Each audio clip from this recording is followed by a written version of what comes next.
She comes to me, she's 64 years old. In our new patient experience, you come in, you don't come to me directly, you go into our consult room.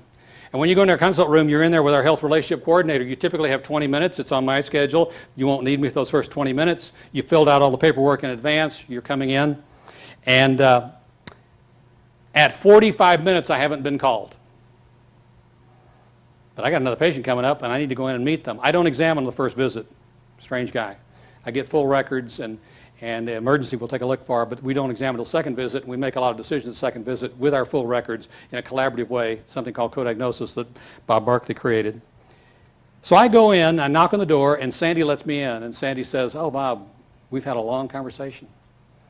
And I look over at a woman, and our name wasn't Maylene, but I'm going to use the word Maylene. It sounds like Maylene. And Maylene held out a very weak hand, and she looked at the floor and looked at me and looked at the floor. And she had the ugliest anterior transitional I've ever seen.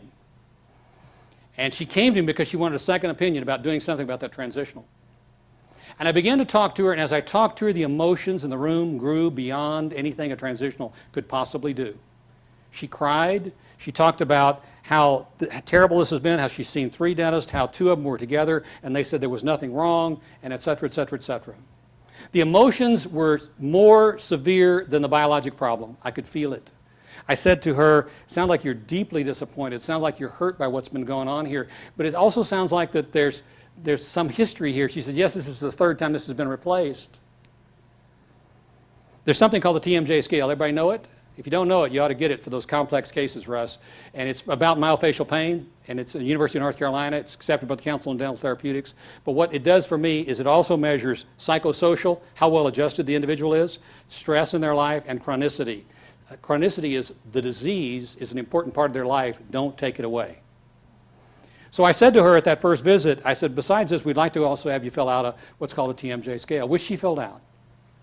It came back and she said she's in the 99th percentile psychosocial. What does that mean? Only 1% of the population reports themselves less well-adjusted to life than she. Number 2, it said chronicity, 99th percent. She needs this disease. Do not take it away from her. I could do the transitional like that, right?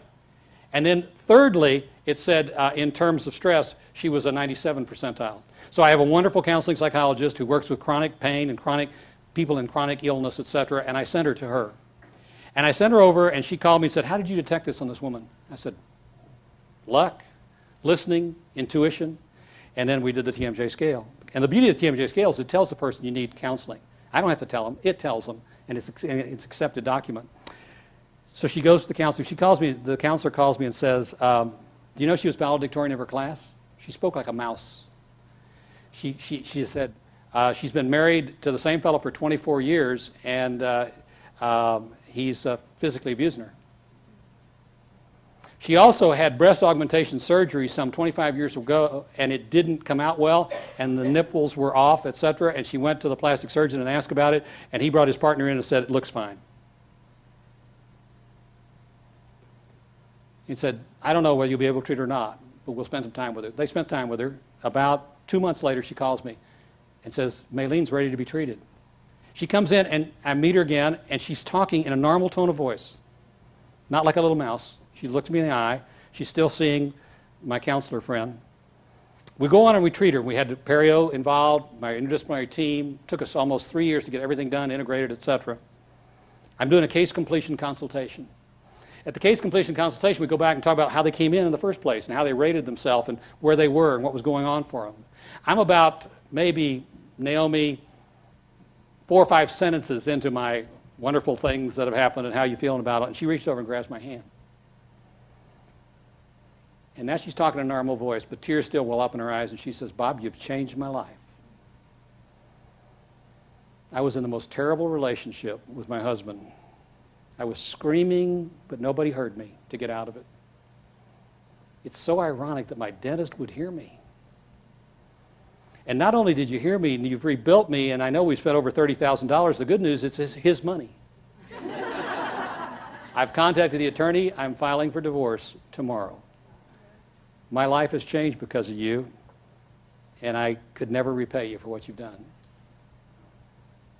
You know, you don't need many of those to say you've made a difference in somebody's life, that you've lived with significance which is far beyond living with success. You want both.